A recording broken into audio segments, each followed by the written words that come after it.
Should King Charles travel to the United States for a state visit later this month to save the special relationship? Britons are divided. Now, under normal circumstances, a state visit by a British monarch to address the American Congress and meet with the American president would be utterly uncontroversial. Except Donald Trump has said some things like this. I look at London, where you have a terrible mayor, terrible mayor. You know, unfortunately, Keir is not Winston Churchill. And Charles is facing questions at home too about the future of the royal family, especially after revelations about his brother Andrew's relationship with Jeffrey Epstein. Andrew denies any wrongdoing. From the BBC, I'm Tristan Redman. And I'm Asma Khalid. And welcome to The Global Story on YouTube.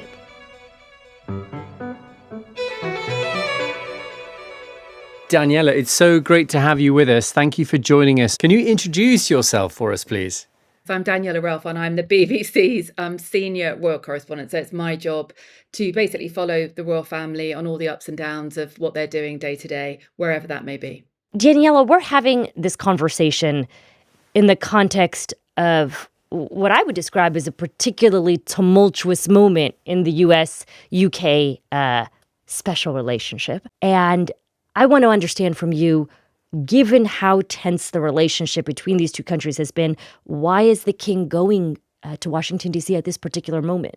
Well, he's going because the relationship is so tense. I think it's important to say that the planning for this trip to the United States happened way before the offensive in Iran started. So this isn't the case of the king and queen waking up one morning and thinking, oh, I know, we haven't been to America for a little while. Let's organise a trip over there. I quite fancy a couple of days in... A little vacation. Yeah, I quite fancy a couple of days in Washington and New York. They go because the UK government wants them to go. It is the UK government. It is number 10. It is a foreign office. So it is the Keir Starmer has asked him to go. Correct. Number 10 and the Foreign Office look strategically at UK relationships around the world and decide where they would like to deploy the soft diplomacy of the royal family. And it was decided, last year that they would do a return visit. After President Trump came to the UK in September, there was an offer from America, from the US, for the King and Queen to go there. And it was decided that that should happen quite quickly. April was put in the diary and that was fixed in. There were a number of factors at that point why the trip had to happen then. I mean, the reason for the visit is to celebrate the 250th anniversary of American independence. Can we just pause on that? Because I, as an American, find this such a curiosity that we are celebrating our independence from the Brits and therefore we are inviting the king back. Oh, well, bygones are bygones. Exactly right. I mean, I think that's what Buckingham Palace say. That's what the king will say. And he'll probably reference it when he's there. It's a bit, that's in the past. We're all friends now as a message. So, yeah, I know, as strange as it may seem. So the theme of the visit is to celebrate the 250th anniversary of independence. There are a number of other factors in play as well. There is a World Cup in the US. The visit couldn't clash with that. There is a suggestion that the Prince and Princess of Wales, William and Catherine, may go over during that World Cup period to the US as well. So all these things are at play, as well as, of course, the diary of President Trump and the politics of America over the next few months. So it was felt that really this period of time was the best time for the King and Queen to go. Daniela, can I just check in with you on a little sort of split screen moment I had yesterday, because I'm interested to know if you had the same one. So I had two sets of notifications on my screen yesterday at almost exactly the same time. On the one hand, I had a news notification from Donald Trump saying that Britain needed to go and get its own oil. And then almost exactly at the same time, I had another one announcing this state visit. Did you have that? And if so, what was your reaction when you saw these two things dropping at the same time? I did, and it was a brilliant way of just perfectly illustrating the dilemma that the UK government and, to a degree, Buckingham Palace has had about should we be going on this trip. It is a conversation that has been very live in recent weeks, which doesn't often happen in the weeks ahead of a state visit. Do you go and visit a president and have a state visit there with all the pomp and ceremony that comes with that when he is being so personally hostile to the country where you are head of state? I think ultimately the decision came down to the fact that if they decided not to go, if they decided to pull out of this visit, that is a much more political decision than going in many ways. And I think ultimately... It's a diplomatic no-go. You don't pull out of royal visits? It's a diplomatic no-go. That is a big move to suddenly go, we're not going. We don't like the tone of what the president has said. We are pulling back from this. The government, ultimately, whatever discomfort, and I think that's fair to say, Buckingham Palace have got about this trip, the UK government were pretty clear. They want the King and Queen to go, and he could be the king at his most useful during this period of time, especially, of course, when who do you have sitting in the White House? A president who is a monarchist and who, a raging monarchist, I think it would be fair to say. I mean, he certainly does adore the Queen, and has said so. I remember speaking to a former advisor to the White House who said that there are few people Trump sees as a peer. Amongst them are Putin of Russia, Xi Jinping of China, and the royals. Yeah, and when he was here in September, I was one of the reporters travelling around with the president and the king. He kept repeatedly saying, President Trump, what a great man the king is. He is, what a brilliant person he is. You were with President Trump and the king when they last met here in the UK. Trump has been here twice, I believe, right, for state visits. What was the scene like? It was at Windsor Castle. There were a number of engagements when President Trump came over that were within the castle walls. And I think it's important to say it wasn't that they didn't get on. I wouldn't say that about them at all. It's just they are fundamentally different human beings. President Trump, he is bombastic, he's overt, he speaks his mind, he doesn't seem to really sort of think too much about what he's going to say, and he was very keen to lavish praise on a personal level on the King and Queen. King Charles, on the other hand, what kind of man is he? Well, he is quite a quiet person, probably instinctively quite shy, I would say. He is a restrained human being. He's not someone to heap praise on people very openly. He is not emotional. When they are standing next to each other and interacting, and you're observing that, as I was, you can just get a sense of how they are two very different human beings. But the thing with the king to remember is that the head of state, the monarch here in the UK, is supposed to be an apolitical figure. He's not a political figure. He is a constitutional monarch there to represent the government. It is not for him to make personal judgments on individuals. It is his job to do what the government want him to do. Well, let's have a little trot through some of the kind of moments of tension that have presented themselves since Donald Trump came back to the White House, because there have been quite a few of them. Back in February 2025, Donald Trump won't have been back in the White House very long at that point. On the subject of tariffs, he said the United Kingdom is out of line on its trading relationship with the United States. And then fast forward a little bit to September 2025. I remember this one well. This was at the United Nations, where he publicly reprimanded and scolded Europe, said that their countries were going to hell, and singled out the mayor of London, Sadiq Khan. I look at London, where you have a terrible mayor, terrible mayor. And it's been so changed. Now they want to go to Sharia law. But you're in a different country. You can't do that. In that same month, September 2025, he was talking about the so-called special relationship. He said that the United Kingdom is no longer a priority ally and the UK needs to stand on its own 2 feet. In January 2026, there's Chagos Islands, yes. The president singled out the deal for the UK to hand the Chagos Islands back to Mauritius. He has been repeatedly frustrated with what he views as the United Kingdom's decision to give those islands up, which he thinks are important for national security purposes. Now, in that same month, and I'd like to ask you about this one in particular, Daniela, because Donald Trump told Fox News he was critical of the role of NATO troops. In particular, he said, we've never needed them. We've never really asked anything of them. And he said of UK troops, they'll say they sent some troops to Afghanistan, and they did, but they stayed a little back, a little off the front lines. What was the blowback, if any, that you encountered from the royal family about those comments about the military? There was definite blowback about that one particular comment. The implication was that somehow they hadn't quite been brave enough in Afghanistan, hadn't sort of been courageous enough, hadn't been the same as the Americans. That caused an absolute furore behind the scenes, particularly among the King's closest advisors and the King himself at Buckingham Palace. You have to remember that the King is the head of the armed forces in the UK. And although they would not openly or on the record get involved in contradicting what President Trump had said or in any way publicly directly admonishing him. They made it very clear through back channels and through other conversations that were had that was something that they were deeply unhappy with and did not want to hear again. And actually, the president's mood just a couple of days later softened in some of his social media posts about the role of Britain, and he went on to praise British soldiers. Nonetheless, though, the president's mood hasn't softened when it comes to the British Prime Minister Keir Starmer, because he went on to say that he's no Winston Churchill. He has been repeatedly very critical of Starmer. Well, factually, it is technically true. He is not Winston Churchill. True. Very valid point. But, I mean, he's gone on to say, and I think you've seen this more so even with now the U.S.'s war in Iran, he has been frustrated that he feels the UK has not helped and been this partner and ally that he feels like the United States is due. I think, look, this is a chance, in a way, to get a little bit inside President Trump's mind and how does he view things. And what strikes me, I think, is he sees, I think probably wrongly, the UK royal family as something that sits completely apart from the rest of the country. So it's almost as if when he's criticising the Prime Minister, he's criticising, I'll get my words out, the British Armed Forces, the Mayor of London, British society in general, that somehow in his own mind, he seems to be able to separate that from the royal family itself. He doesn't seem to almost register that they represent all of those things here in the UK, and they sit very separately in his mind. Can I just pause on something you said?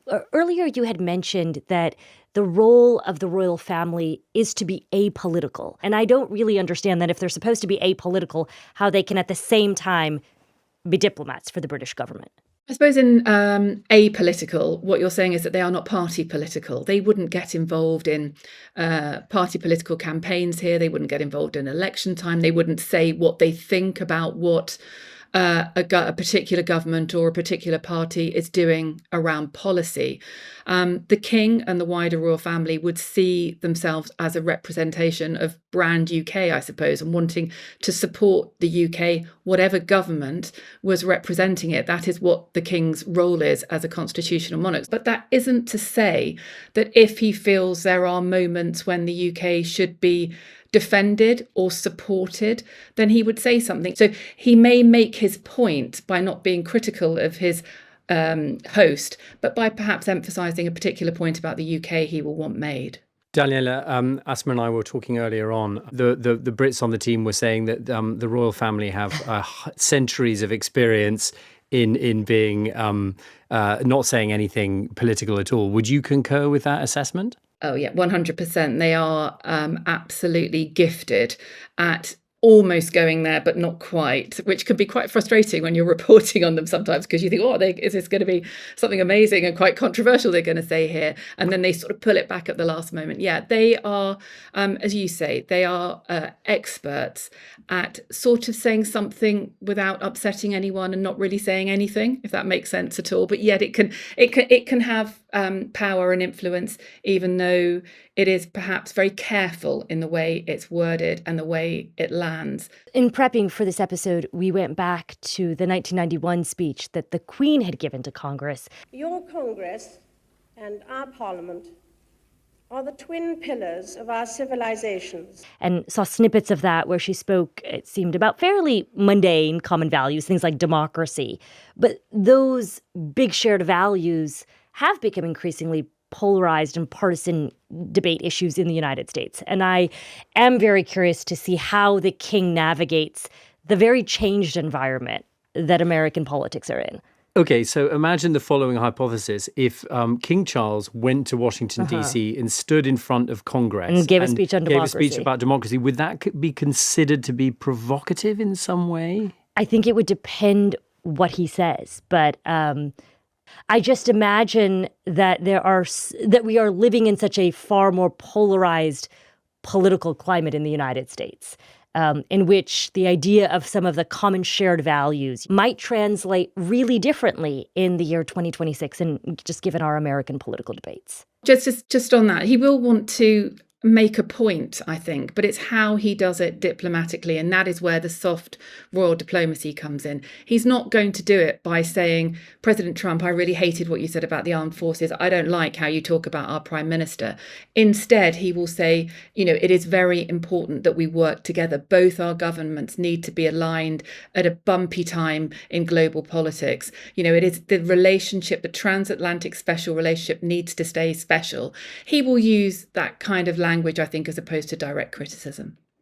Daniela, how would you describe British attitudes right now to the royal family, and how have they been changing recently? I think the popularity of the royal family has been in a slow decline, not helped, as you could imagine, by the situation around Andrew Mountbatten-Windsor and the revelations that have emerged around his relationship with the convicted sex offender Jeffrey Epstein. Now, that has been incredibly damaging for the royal family, for its reputation and for how it is viewed by the public. And in some of the more recent polling, you can see that some of the numbers show that there is a little bit more dislike and concern about the royal family and what it's there for.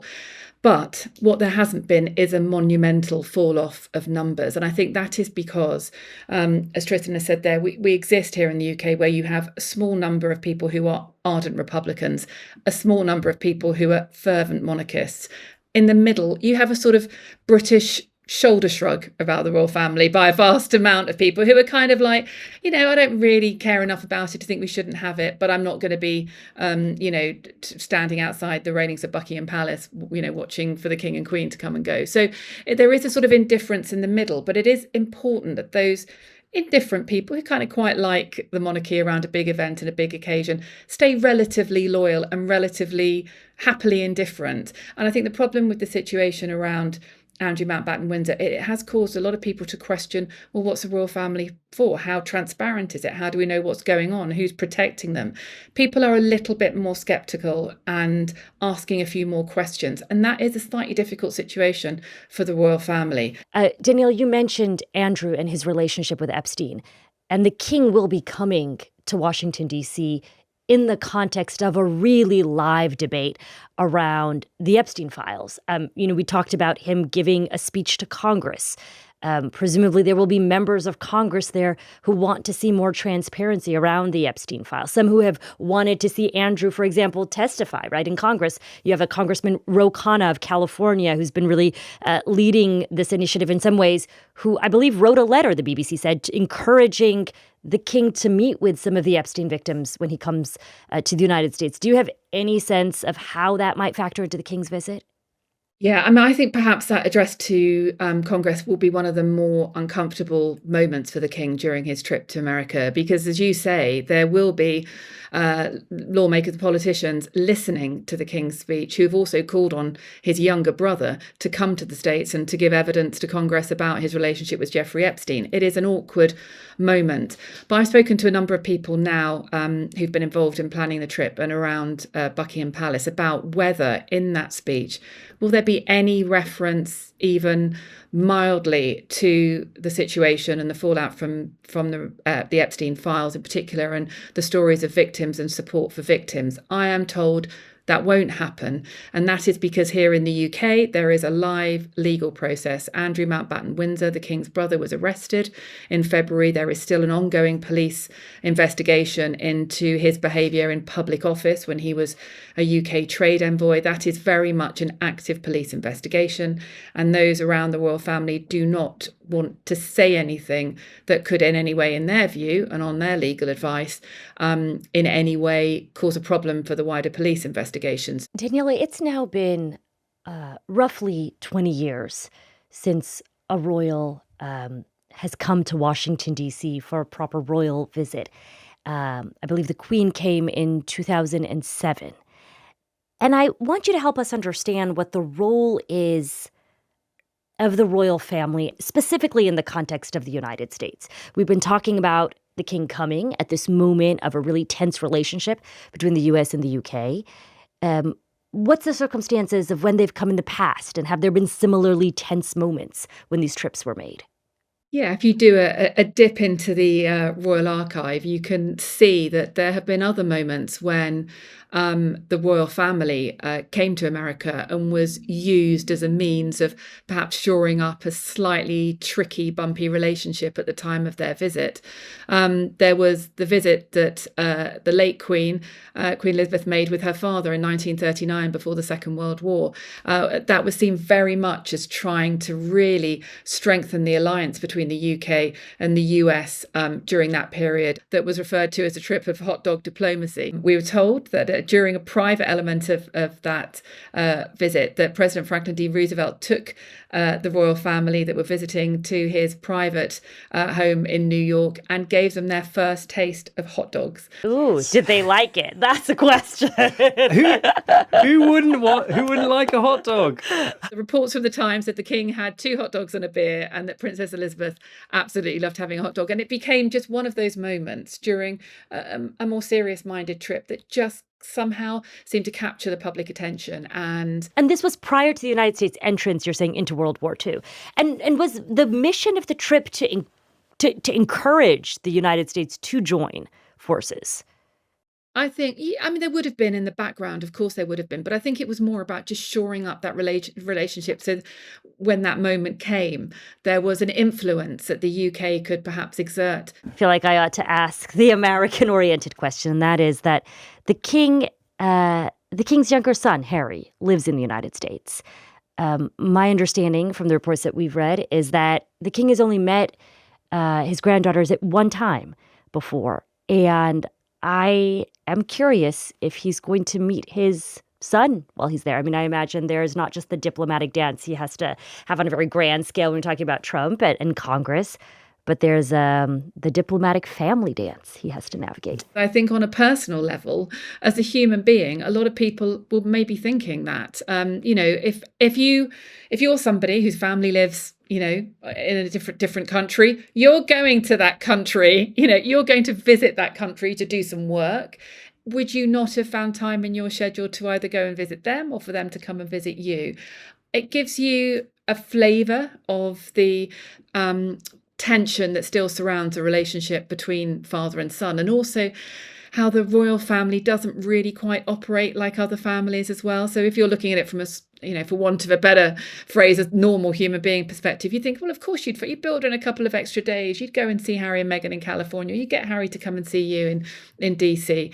That isn't going to be happening because there is still an immense lack of trust in the relationship. I mean, it strikes me that when King Charles goes to Washington, D.C., he's treading a bit of a tightrope. What is his toughest task here? Is it saving the so-called special relationship or saving the image of the monarchy back home in Britain? I think it's a bit of both. And in addition, to try and actually restrain his own personal views in the situation he's going to find himself in. Because the king is someone who is, although he is quite a quiet, restrained character, he knows what he thinks and he will not at all like the tone that Donald Trump has used to talk about the Prime Minister and the UK more generally in recent months.